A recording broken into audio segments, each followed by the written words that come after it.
और हम लोग ये काम तकरीबन 10 सालों से कर रहे हैं। खुद बनाते हैं कारखाने में, अपना कारखाना है, बाज़ार वालों को भी सप्लाई करते हैं और ख़ुद भी बेचते हैं। बहुत सिंपल है, पंखा है, उसके साथ उसका मशीन है, बेलेनो मशीन है और वाटर पंप है और जाली खस है और इसका बॉडी है।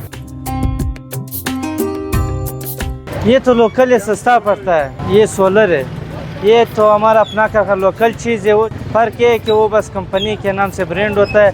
हवा दोनों की ज़बरदस्त है।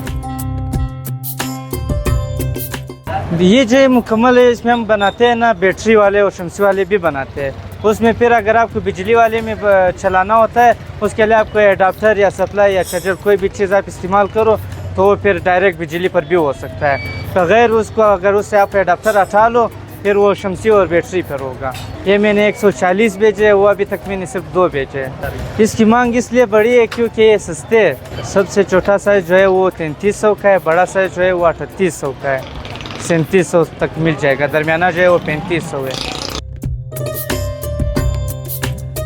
दिन में तकरीबन 300 दाने हम बनाते हैं कारखाने में। सिर्फ उधर 5 कारीगर होते हैं तो 300 बन जाते हैं छोटे, 300 बड़े बनते हैं, तो 600 दाने दिन में बन जाते हैं।